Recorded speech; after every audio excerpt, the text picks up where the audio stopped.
Bienvenidos a este espacio del Senado de la República, Nuestros Derechos. Hoy vamos a abordar un tema muy importante para Colombia, pero especialmente para los jóvenes, para el desarrollo económico del país, pero también para la educación.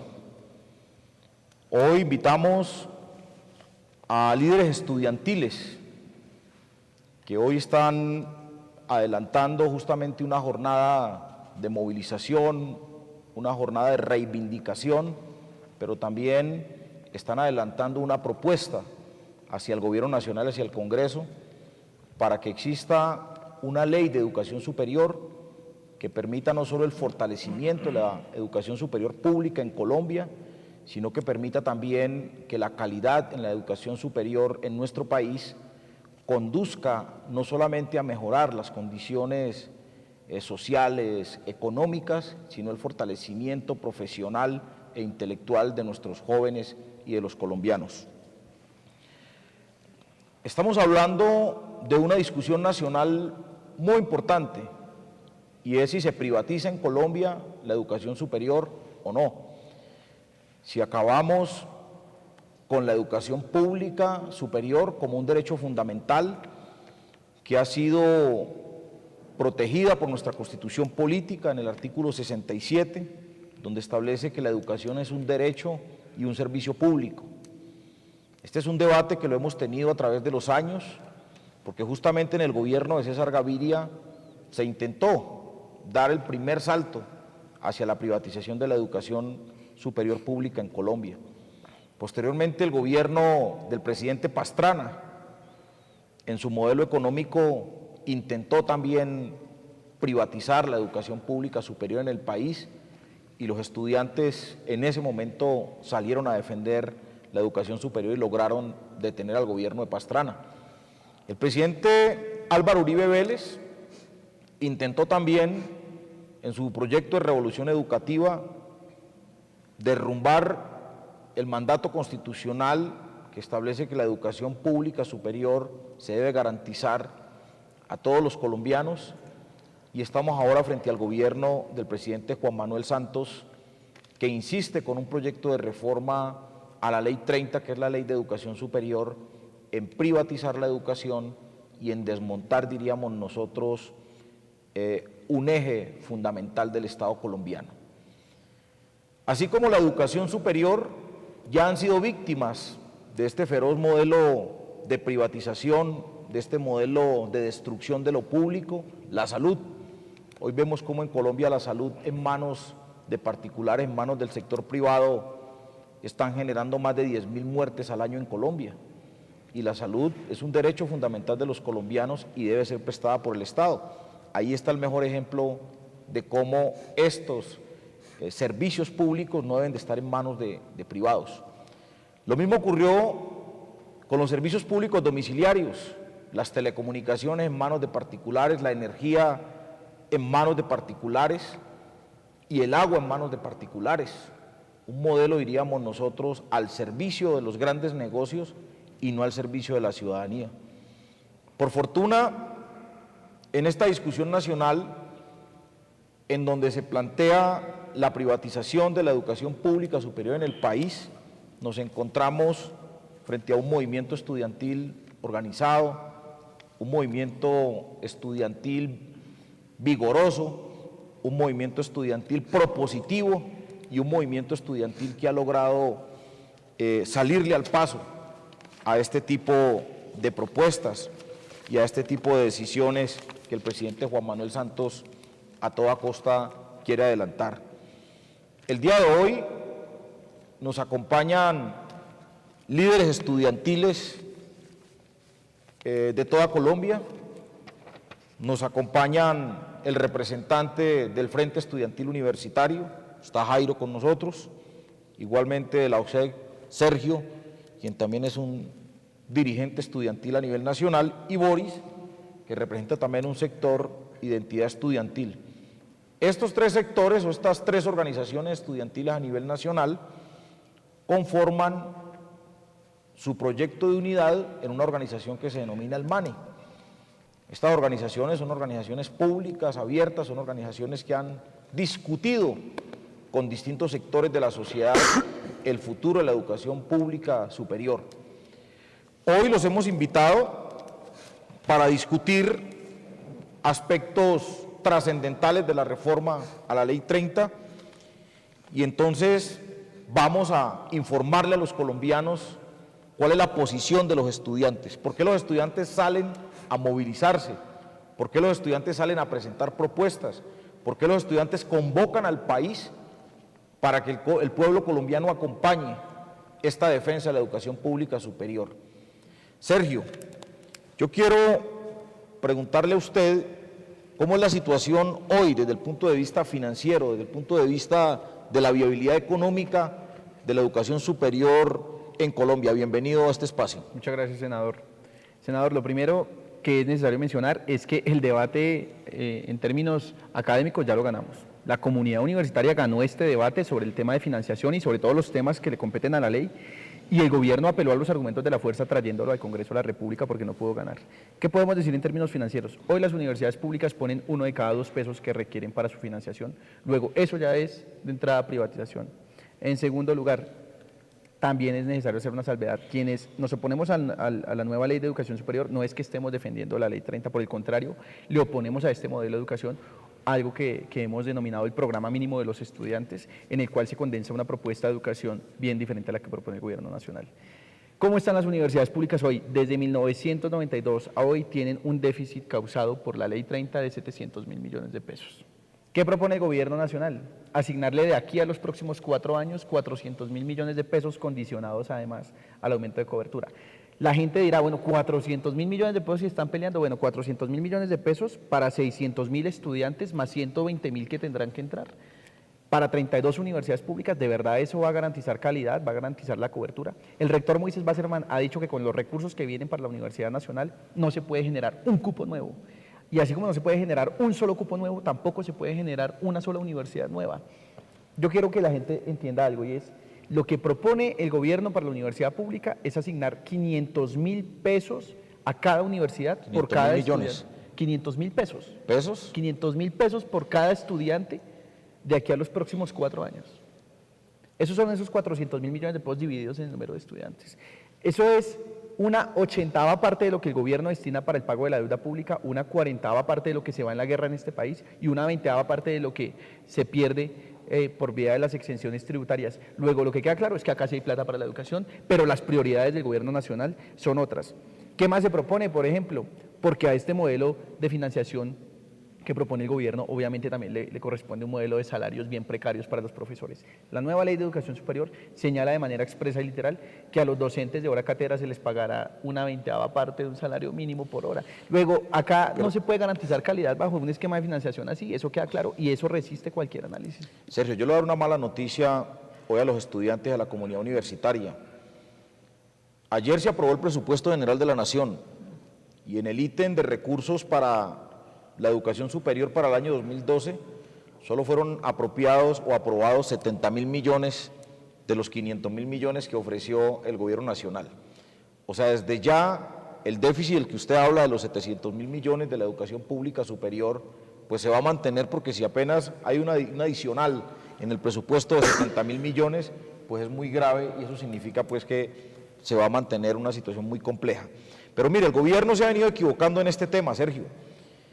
Y a principios de año el gobierno presentó un borrador que establecía la llegada de capital privado a la educación superior en el país, e inclusive manifestaba que era muy importante que llegara el capital privado a la universidad porque la universidad costaba mucha plata y que entonces definitivamente había que buscar otras fuentes de ingresos y que la mejor forma era que entraran los particulares o los privados, como lo hicieron en la salud, ya lo explicábamos, a hacerlo.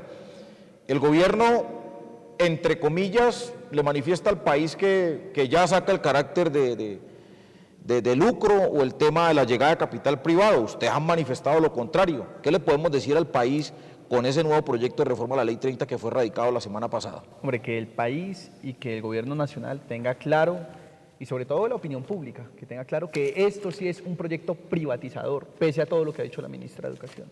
Y sí es un proyecto privatizador, porque se introduce, por ejemplo, la figura de universidades mixtas, hágame el favor, que existan universidades privadas, públicas y además mixtas, y que ese carácter de mixto venga del esquema de financiación que tienen. Se introduce además la figura de que las universidades se puedan quebrar y liquidar cual si fueran empresas.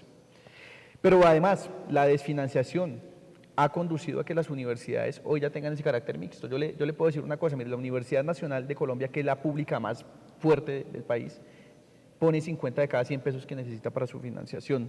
Luego, el tema de la privatización ya ha avanzado y lo que viene acá es el asalto final a la educación superior. Pero además se propone, por ejemplo, que exista algo que se llamará el FODECEP, que es el fondo que estructurará todos los proyectos de educación superior en el país, y eso funcionará con una figura privada y con recursos privados, obviamente también públicos, pero con recursos privados orientados sobre todo por el tema de la ganancia y del lucro. Luego el tema del ánimo de lucro, luego el tema de la privatización, ya es una realidad que además se profundiza con esta nueva ley de educación superior, que pretende acá generar un esquema también segregado, como usted lo mencionaba, parecido al de la salud. Entonces, seguramente acá lo que quedará será educación de altísima calidad para el que pueda pagar altísimos costos, educación de mediana calidad para el que no pueda, y la universidad Chevrolet para taxista para el resto, pues una cosa de ese tipo. Nosotros, Sergio, en un debate que hicimos hace unos meses, en el mes de mayo, logramos demostrar algo a propósito de la financiación de la universidad pública y de nuestros jóvenes. Nosotros demostramos cómo el gobierno destina para la guerra el costo de un soldado al año es de 19 millones de pesos al año, el costo de un soldado, sostener un soldado en la guerra. El costo de sostener un policía está por encima de los 22 millones de pesos al año para la guerra. Y mirábamos también cuánto costaba al año un interno en una cárcel, un preso, y encontramos que un interno en una cárcel costaba 13 millones de pesos al año. Y miramos cuánto costaba pagarle o financiar, diríamos nosotros, la universidad pública por estudiante al año, y encontramos que eran 3,5 millones de pesos. Entonces uno dice, un estudiante al año le cuesta al Estado 3,5 millones, aunque eso no lo miremos en términos de costos, porque eso es una inversión, pero para compararlo tenemos que hacerlo.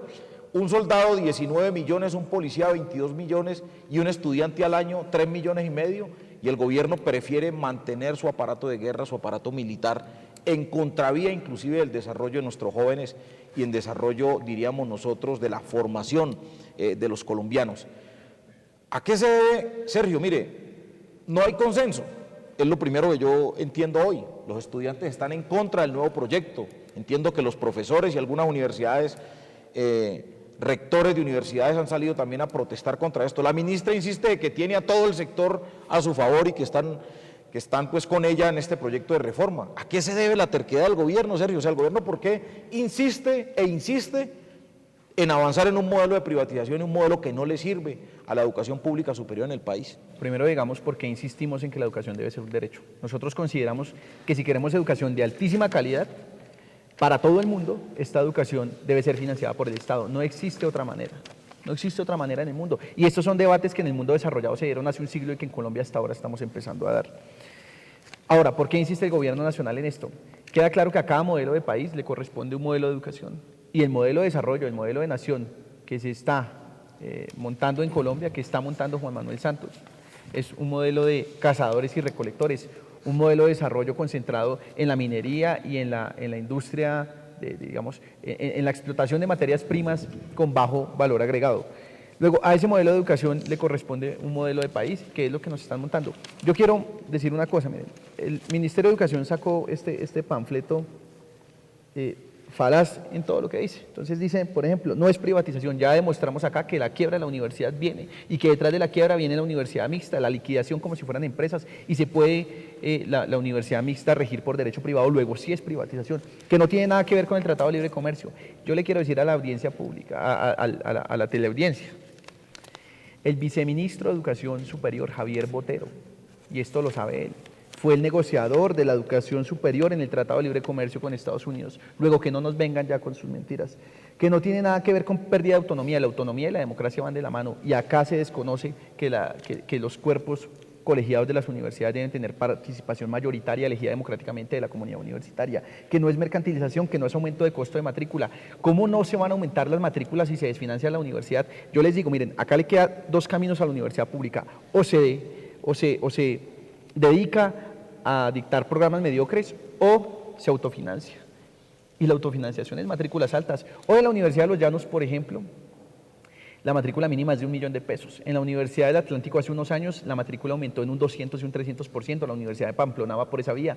En fin, la Universidad Nacional en posgrados es privada y en pregrados es pública. Luego que la gente no crea este tipo de cosas, porque la realidad, independientemente de cómo la quiera uno interpretar, es una sola, y es que esta nueva ley de educación superior sí es privatizadora, y mientras persista el intento del gobierno nacional de aprobar esta nueva ley de educación superior, persistirá el ánimo de los demócratas colombianos, porque ya no somos solo los estudiantes, ya se han sumado otros sectores, persistirá el deseo de los demócratas colombianos de, con un paro nacional universitario, acompañado de otros sectores, derrotar esta nueva ley de educación superior. Bueno, Sergio, muchas gracias. Vamos a convocar a la ministra a ver si es posible a un debate con ustedes. Voy a proponer desde ya a un debate inclusive transmitido por todos los canales institucionales, inclusive mirar si podemos con los canales privados, para que la ministra le responda a ustedes estos temas. Pues el gobierno invierte mucho dinero en publicidad como este tipo de publicidad. Eso ha salido hasta en todos los periódicos y sale inclusive en cuñas radiales a lo largo y ancho del país, que no es privatización, y bueno, aquí se está demostrando otra cosa. Jairo es un representante de la Federación Estudiantil Universitaria, que tiene también sus puntos de vista, como lo ha hecho Sergio, de manera amplia, de manera clara. Este movimiento, Jairo, de los estudiantes ha sido estigmatizado. Bueno, más adelante vamos a hablar de esto. Pero para usted como estudiante, como líder estudiantil, ¿usted cree que esta reforma se apega completamente a los derechos establecidos en la Constitución, y no iríamos a los derechos establecidos en la Constitución, sino a los derechos universales como el derecho a la educación? ¿Usted cree que el gobierno está cumpliendo su responsabilidad constitucional y legal? No, por supuesto que no, es absolutamente claro y lo hemos dicho por absolutamente todos los medios. Para mencionarles solo un punto, el artículo 69 de la Constitución Política, que es el de la autonomía universitaria, establece que las universidades, digamos, un poco, la idea de la autonomía es que la universidad sea la conciencia de la nación, es decir, que el país, independientemente de su devenir político, pueda tener una universidad que proponga y que critique incluso y que piense diferente incluso a lo que piensa la institucionalidad del país. Lo que nos está diciendo esta reforma a la educación superior es que de ahora en adelante los sectores que van a influir mayoritariamente en la educación colombiana no va a ser la comunidad universitaria, es decir, la comunidad universitaria en su posibilidad de determinar los rumbos de la universidad no va a ser de ahora en adelante la que lleve los caminos de la universidad, sino que van a ser otros actores. ¿Cuáles van a ser esos actores? Uno es la empresa privada, eso es clarísimo en la ley, y si no, que mire la gente el esquema de financiación que se propone dentro de la nueva ley. Otro va a ser el mismo Ministerio de Educación, y frente a eso yo quiero hacer una salvedad. En Colombia ya hay suficiente ilustración, ¿sí? Ya hay muchísimos más mecanismos institucionales para desconcentrar las funciones del Ministerio de Educación, por ejemplo. Entonces, usted puede ver que las universidades incluso tienen muchísima más elaboración académica y muchísimas más propuestas que incluso el Ministerio y las oficinas del Ministerio frente a la evaluación, frente a la estandarización, frente a una serie de escenarios.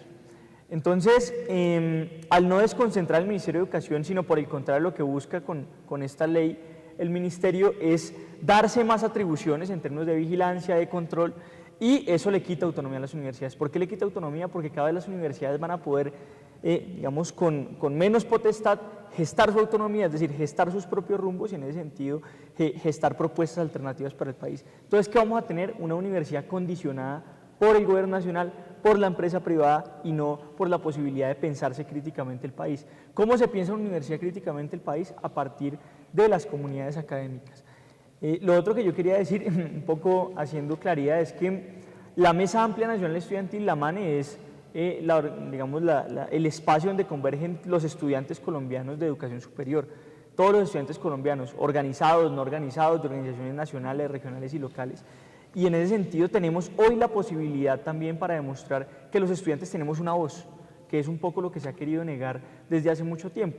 O nos niegan la voz o nos cambian la voz y nos ponen la voz del vandalismo, del terrorismo, que es lo que se dice por los diferentes medios de comunicación. Y estamos aquí debatiendo, estamos aquí hablando y estamos aquí con los argumentos, pues diciéndole a la sociedad colombiana más que al gobierno nacional, esta ley es impertinente para el presente de la educación en Colombia, pero sobre todo para el futuro del país. Jairo, ¿usted piensa que en ese sentido, primero que todo usted ha dicho que la autonomía es asaltada, inclusive que es un mandato constitucional porque prácticamente quedaría con el control y el poder el gobierno de turno, en este caso el gobierno del presidente Juan Manuel Santos? ¿Pero usted cree que esta reforma definitivamente conduce a algo que nosotros hemos discutido históricamente, y es que de cada 100 jóvenes que terminan su secundaria, 100 jóvenes o sea, esto es un promedio, pues diríamos nosotros una medida, de cada 100 jóvenes que terminan secundaria, solo 15 están yendo a la universidad, y de los 15 que van a la universidad, apenas terminan su carrera universitaria 6. ¿Usted cree que esta reforma puede ampliar la cobertura? ¿Usted cree que esta reforma va a mejorar la calidad de la educación? O sea, porque si una reforma sin plata es muy complicado. La ministra ha dicho, vamos a meter 500.000 millones, y vimos en el presupuesto esta semana que solo 70.000 millones, 70.000 millones no alcanzan ni de a 100.000 pesos al año por estudiante. O sea, en los cálculos que estamos haciendo, cuando vimos que un estudiante cuesta 3,5 millones al año. Entonces, ¿usted cree que con esto vamos a lograr que todos esos jóvenes que salen de secundaria y quieran ir a la universidad pública puedan llegar, y va a mejorar la calidad con esta reforma? ¿Ustedes qué están pensando de eso, Jairo? Yo le quiero comentar ahí 3 cosas que han tenido mucha fuerza en el debate público: el debate del acceso, el debate de la cobertura y el debate de la autonomía. 3 cosas que están directamente ligadas. La autonomía es la semilla y es el sustrato esencial de la universidad. Y en ese sentido, fíjese una cuestión bien importante, y yo invito a la gente a que lea el articulado, como lo ha invitado la ministra también. Yo les invito a que lean el articulado. Lo que no se ve en esta reforma, por ejemplo, es el tema lo que no se ve en esta reforma, por ejemplo, es el tema de aumentar cobertura por medio de creación de nuevas universidades públicas, ¿sí? No hay creación de nuevas universidades públicas. Yo invito a que la gente lea el articulado.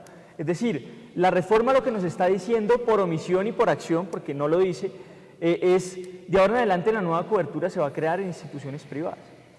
Primer elemento. Segundo elemento de importancia: lo que nos dice la reforma además es, hombre, les vamos a dar nuevo presupuesto, y no porque, digamos, sea una limosna o sea algo adicional que va a permitir infraestructura y construcción nueva en las universidades, sino por una cuestión esencial, y es que la reforma a la educación superior nos va a dar 3% adicional por encima del IPC, del índice de precios del consumidor, con lo que se mide el aumento de las papas y las yucas, ¿sí? Ese es el índice para las universidades, y en ese mismo sentido nos dicen además que ese 3% va a estar condicionado, y que va a estar condicionado por índice de cobertura. Ya hicimos el cálculo, ya miramos toda la cuestión, pero podemos tener una segunda conclusión de esto: ni los Andes, ni la Javeriana, ni la Nacional, es decir, las universidades mejor ranqueadas en el país, van a aceptar bajar sus índices de calidad para aumentar una cobertura con bajo presupuesto. Y en ese sentido podemos concluir que la nueva cobertura se va a crear en instituciones de educación superior de baja calidad. Es decir, tenemos en realidad universidades con ánimo de lucro sin que existan explícitamente en la ley, y eso es lo que nos sostiene la reforma. Y tercer elemento fundamental: la autonomía universitaria dentro de esto juega un papel fundamental. ¿Qué institución con ánimo de lucro tiene autonomía universitaria? ¿Qué institución con ánimo de lucro tiene construcción de comunidades académicas? Realmente ninguna. Y ustedes lo pueden preguntar en la Universidad de la Hamburguesa o en las universidades de este tipo que existen en el mundo. No existe autonomía universitaria porque no es necesario. Es más, no existen profesores sino instructores, porque usted necesita instruir al estudiante y no enseñarle en cultura, en ciencia, en tecnología, en creación. Lo que diferencia la calidad de la falta de calidad es que un estudiante que sale en calidad es que es un estudiante capaz de crear y de imaginar. Un estudiante que no sencillamente es un estudiante capaz de oprimir un botón. Eso es una diferencia entre una universidad para la creación y una universidad para la mediocridad. Bueno, yo creo que el país va conociendo posiciones. Es muy importante que los colombianos conozcamos la posición de los estudiantes. Es clave hacerlo. Además, porque el gobierno utiliza todos los mecanismos para informar, desinformar y tratar de vender una propuesta que inclusive, motivado por las circunstancias, la va cambiando.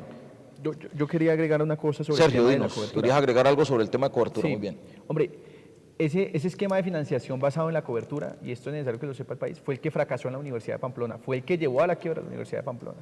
Y es necesario además señalar otro elemento, haciendo otra vez el símil con la salud. El tema de la calidad, de la baja calidad, es una forma de sacarle el cuerpo a la cobertura, porque hoy en teoría tenemos millones de colombianos en el CISBEN, pero en términos reales no tienen acceso a salud. Y en términos de la educación, yo insisto, lo que se propone acá es aumentar cobertura, pero sobre todo en instituciones de educación privada de baja calidad. Eso tiene que quedar claro. Muy bien, no va a ser Sergio. la universidad pública. Sergio, en todo este proceso, nosotros hemos visto un movimiento estudiantil, yo lo decía ahora, vigoroso, un movimiento estudiantil propositivo, un movimiento estudiantil que ha elaborado cantidades de documentos y cantidades de propuestas. Es más, hemos visto un movimiento estudiantil reunido con los trabajadores, con sus maestros, con sus docentes, con la academia, con la intelectualidad, hombre, discutiendo y proponiendo toda esta serie de reformas y de aspectos importantes que se han planteado. Pero también hemos visto a los estudiantes movilizándose. Yo creo que los estudiantes hoy reivindican el derecho a la movilización pacífica, a la protesta pacífica, reivindican inclusive ese derecho que tenemos los colombianos y que tienen todos los ciudadanos del mundo de protestar cuando no son escuchados y cuando definitivamente no están de acuerdo con decisiones como la que hoy se discute en el país. Por ejemplo, miremos el caso chileno, donde el movimiento estudiantil está en la calle, y no solamente el movimiento estudiantil de educación superior, sino el movimiento estudiantil técnico, el movimiento estudiantil de básica media, de secundaria, en fin, el movimiento estudiantil en Chile está tirado en la calle y el gobierno ha decidido no discutir con los estudiantes esto. Hombre, si uno no discute con los jóvenes el futuro del país, entonces ¿con quién los discute? O sea, eso es un absurdo. Ustedes están adelantando, Boris, agradecerle la posibilidad de que usted esté acá. Ustedes están adelantando una serie de propuestas, de mecanismos, diríamos nosotros, para mejorar las condiciones de los estudiantes, mejorar la infraestructura en la universidad, mejorar la calidad, mejorar la cobertura, pero también están adelantando unas jornadas de movilización en todo el país. Ustedes han dicho que se declaran en paro indefinido a raíz pues, de la negativa del gobierno de no escucharlos, pero hemos visto también que el gobierno ha venido tomando una serie de medidas muy duras contra el movimiento estudiantil, medidas represivas. Bueno, yo quisiera con usted hablar este tema porque los colombianos estamos viendo que los estudiantes tienen propuesta, están dándole la cara al país, están dándole la cara al gobierno, están dándole la cara al problema. ¿Ustedes cómo ven la situación de los estudiantes? ¿Ustedes tienen condiciones para movilizarse? Tenemos información de que hay unos estudiantes que han sido detenidos de manera injusta. Boris, cuéntenos toda esa parte también de la propuesta de movilización del movimiento estudiantil, de la unidad que ustedes tienen, pero también en materia de derechos humanos, ¿ustedes tienen garantías para ejercer la protesta pacífica en Colombia? Bueno, primero que todo agradecer el espacio al equipo de trabajo también del senador, saludar a la teleaudiencia, sobre todo a los compañeros y compañeras que hacen parte de la Mesa Amplia Nacional Estudiantil. Decir pues que nosotros estamos sumamente preocupados por el contexto y por la situación actual de derechos humanos en las universidades del país, ¿cierto? Que no es muy diferente de la situación de derechos humanos de los diferentes movimientos sociales. Y es que este contexto está caracterizado por una persecución de los líderes estudiantiles, por una criminalización de la protesta estudiantil y en últimas por un desconocimiento de las demandas y de las reivindicaciones que durante mucho tiempo hemos construido los estudiantes. En este sentido, es importante que el estudiantado colombiano, que las familias sepan que nosotros, los estudiantes de Colombia, los hijos de este país, nos estamos oponiendo no solamente a un proyecto de reforma, claro, principalmente por el contexto y por la coyuntura que hoy nos convoca, nos estamos oponiendo a un proceso de contrarreforma que nos va a dejar a la mayoría de estudiantes, a la mayoría de jóvenes sin la posibilidad de acceder a las universidades y a una educación de calidad, pero que fundamentalmente también nos estamos oponiendo a un modelo de país, ¿cierto? Y estamos, insisto, muy preocupados de la situación, sobre todo por la innumerable cantidad de ocasiones en que el gobierno nacional y diferentes funcionarios pues han salido a criminalizar la protesta estudiantil, han salido a señalar al movimiento estudiantil, a los líderes, y bueno, la situación es complicada, es grave en este sentido. Tengo información de que hay tres dirigentes estudiantiles, bueno, no estudian, o sea, son estudiantes, pero son 3 dirigentes del Movimiento Nacional Estudiantil detenidos. O sea, ¿cuáles son los cargos y qué ha pasado con ellos? Bueno, en general sobre la comunidad académica se han cernido amenazas, ¿cierto? Y una serie de persecuciones. El caso particular de los 3 estudiantes. Hay uno que se llama Jorge Eliezer Gaitán, de la Universidad Surcolombiana, está el compañero Camilo Escudero y Omar Marín, de la Universidad de la Amazonía, que se encuentran en este momento retenidos en la cárcel Modelo, ¿cierto? El cargo es, o los cargos que se les han imputado, porque ya algunos no los han podido probar en este momento, son los de rebelión. Decir que estos estudiantes, estos compañeros han sido detenidos y capturados en circunstancias bastante extrañas, ¿cierto? Y que exigimos la liberación inmediata de estos compañeros. Decir que allí, en última, lo que se está penalizando y criminalizando es el pensamiento diferente, ¿cierto? La posibilidad de pensar que este país puede ofrecernos a los ciudadanos posibilidades de vivir dignamente, ¿cierto? Y insistir en que exigimos la liberación inmediata de estos compañeros, ¿cierto? Y que sobre el movimiento estudiantil y la comunidad académica, no se ciernan como más amenazas y se respete. Miremos lo que pasó, por ejemplo, con el profesor Miguel Ángel Beltrán, que estuvo en un proceso hace algún tiempo y finalmente pues, no se le pudo probar nada en su contra. Y realmente lo que hay es una persecución del pensamiento diferente, de la propuesta alternativa. Boris, hace 3 semanas ustedes adelantaron en todo el país una movilización nacional. Yo estaba en el mundo social y he estado naturalmente con las organizaciones sociales, pero nunca en mi vida, yo estaba ese día en Bogotá, yo nunca en mi vida he visto una movilización tan grande como la que hicieron los estudiantes junto a profesores hace 3, 4 semanas básicamente. ¿Qué busca el movimiento estudiantil cuando sale a movilizarse?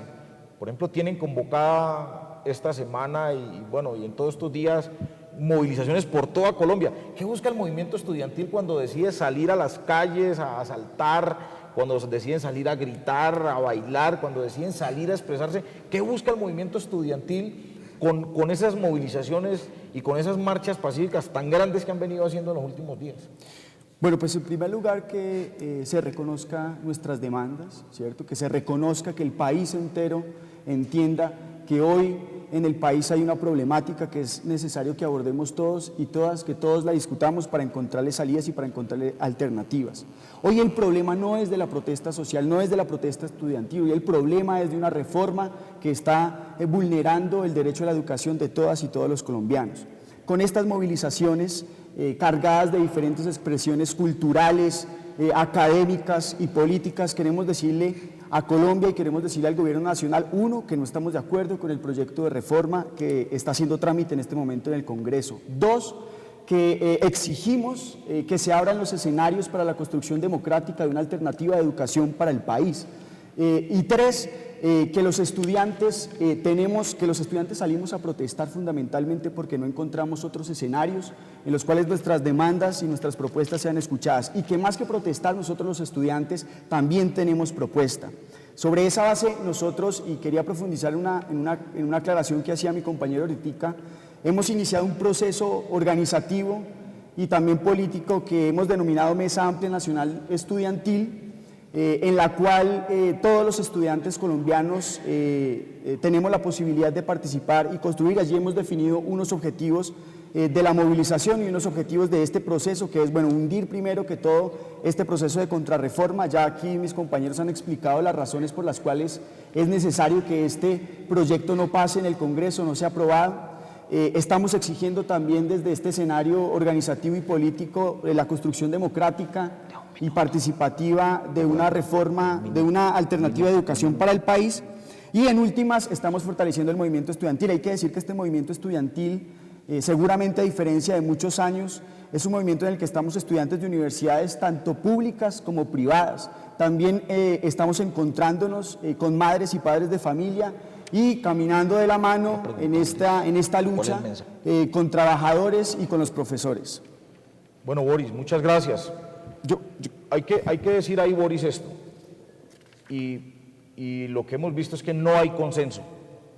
O sea, el gobierno nacional, si bien es cierto, hizo muchas reuniones con muchos sectores, eso no significa que haya consenso, y lo están demostrando ustedes hoy aquí. Sergio, muy rápido porque pues, el tiempo se nos va. ¿Usted qué quiere decirle al país en medio de esta discusión, en medio de las movilizaciones, en medio de las propuestas de los estudiantes? Díganle a los colombianos qué quieren los estudiantes con esta reforma y qué buscan ustedes, o sea, qué le piden al Congreso, qué le piden al gobierno en medio de este debate que ya se inicia. Hombre, decirle al país que el futuro de este país no podrá ser mejor que el presente de su educación. Que esta pelea por la educación como derecho es una pelea que debe dar todo el país, todo el país. Que la educación y la universidad pública no solo es de los estudiantes, sino sobre todo de quienes aún no han llegado, y que la pelea que hoy damos los estudiantes es para que ellos puedan acceder. Luego, ese falso dilema entre unos que quieren estudiar y otros que no, no existe. Todos queremos estudiar y por eso entramos a paro nacional universitario y vamos a hacer un paro con ríos de gente en las calles, pero ríos como el Sinú, el Amazonas y el Magdalena, que son ríos que moldean la forma de la tierra, y nosotros vamos a moldear la forma de la política en este país. Bueno, muchas gracias, Sergio, por la asistencia el día de esta invitación. Gracias. Jairo, quiero que usted también le diga a los colombianos, a los estudiantes, qué mensaje le envía al Congreso y al Gobierno Nacional en medio de este debate. Lo primero es que mencionar una cuestión muy importante, y es que un país que no escucha a los jóvenes corre el riesgo de quedarse sin futuro. Yo creo que es el riesgo que está corriendo el Gobierno Nacional en este momento, y creo que es un mensaje bastante claro. Lo segundo es que lo que nosotros le queremos decir a la sociedad colombiana es que este no es un problema solo de las universidades, del SENA, de las instituciones de educación superior, es un problema del futuro del país en general. Es la posibilidad de que el campesino, de que el indígena, de que el obrero, de que el ama de casa, de que todos puedan acceder a la educación superior de calidad, y que tengamos un país para la equidad y el respeto, y no un país para la mediocridad y la ignorancia, que es lo que se nos está proponiendo de fondo si la gente mira las implicaciones que tiene una educación sin sentido de lo público y sin sentido crítico y propositivo. Es el debate entre una educación para la creación y la inteligencia y una educación para la mediocridad, y asimismo terminará siendo el país, porque la educación es el sustrato esencial de la cultura. Entonces, queremos invitar a todo el mundo a que se movilice, a que se mueva junto a nosotros, a que, digamos, también vaya junto a esos ríos de gente que mencionaba Sergio, pero esencialmente que continúe, digamos, pensándose una educación para la sociedad colombiana. Los invitamos a que vayan a las universidades, a que conozcan, a que no nos estigmaticen, a que salgamos a marchar, a que salgamos a proponer y a que salgamos a transformar. Es la oportunidad de ser un país y de hacer que la democracia esté en las calles y no solo en el recinto del Congreso. Bueno, Boris representa Identidad Estudiantil. Boris, ¿usted qué quiere decirle a los colombianos, a los jóvenes? ¿Qué quiere decirle a los padres de familia y al gobierno y al Congreso, naturalmente? Un mensaje, Boris. Que atendamos al ejemplo que las diferentes sociedades alrededor del mundo nos están dando. Los jóvenes de este sistema mundo capitalista tan injusto estamos saliendo a las calles a rechazar precisamente esa única opción que nos ha dejado este sistema. Decir que en este país, en lo que va corrido del año, ya van más de 1.500 y pico movilizaciones, y decir que si en el resto del mundo se están dando, ¿por qué nos va a extrañar que aquí en nuestro país también se den esas movilizaciones precisamente rechazando la injusticia y la pérdida de derechos? Decirle también al Gobierno Nacional que el camino no es la militarización de las universidades. Nos preocupa sumamente lo que pasa en la Universidad de Antioquia, en la Universidad Industrial de Santander, donde no solamente al interior del campus, sino alrededor de ellos, pues hay presencia permanente de oficiales de policía y del ejército. Ese no es el camino, y así no se construye democracia, así no se construye país. De tal manera que la invitación es a todos y todas, estudiantes y sociedad colombiana en general, a salir a las calles, a protestar, a reclamar nuestros derechos, y en últimas a decirle al mundo, a decirle a todos y todas que otro mundo es posible, y que otro mundo no solamente es posible, sino que es necesario. Bueno, esta es la posición de los estudiantes colombianos. Estos tres jóvenes hacen parte de la Dirección Nacional del Movimiento Estudiantil en Colombia. Están proponiéndole al país, están fijando sus puntos de vista, y eso es muy importante para la construcción de democracia y para la construcción de sociedad. Yo creo que el gobierno, y yo quiero enviarle un mensaje desde este espacio del Senado de la República, de nuestros derechos, enviarle un mensaje al gobierno nacional. La Constitución política consagra el derecho a la educación como un derecho fundamental, y creemos que ese derecho fundamental no puede verse estigmado o lesionado por buscar un lucro particular o por darle un negocio a terceros, como ya lo han hecho con la salud, como ya lo han hecho con el agua, como ya lo han hecho con las telecomunicaciones. Yo creo que es evidente y está absolutamente clara la posición de los estudiantes el día de hoy. Creo que con este espacio, con este programa, estamos contribuyendo a la construcción de opinión. Desde el Congreso, naturalmente vamos a escuchar a los estudiantes, vamos a escuchar sus propuestas. Nosotros entendemos que en esta discusión no solo el gobierno tiene la razón, vamos a escuchar a los trabajadores universitarios, vamos a escuchar a los intelectuales, a los académicos, vamos a escuchar a la dirección, a las directivas de las universidades públicas y privadas, y vamos a escuchar también a los estudiantes, vamos a escuchar a los padres de familia, y obviamente estamos escuchando al gobierno. Pero lo que debe quedar claro es que desde el Congreso vamos a hacer los mayores esfuerzos para que la reforma a la educación superior conduzca a su esencia, a lo fundamental, a formar jóvenes, a formar presente y a formar futuro, a construir sociedad, a construir democracia. Nosotros vamos a oponernos a todo lo que conduzca a generar negocios particulares y privados, como lo ha sido hasta ahora el proceso de construcción de esta norma o de esta reforma. Por eso invitamos a todos los colombianos para que acompañen esta discusión, para que acompañen este debate nacional y para que escuchen todas las propuestas y todas las opiniones y se formen un concepto claro y concreto en función de lo que debe ser una educación pública, superior, con calidad, pero también con cobertura. No puede ser que de cada 100 jóvenes que terminen su bachillerato, que terminen su educación secundaria, solamente 15 puedan acceder a la universidad. Los otros 85 se van para cualquier cosa, para cualquier lado. Yo creo que es hora de reconocer estos derechos y de que nuestros derechos sean reconocidos por el Gobierno Nacional. Muchísimas gracias por esta oportunidad y los invitamos a un próximo programa donde vamos a abordar otros temas de interés nacional.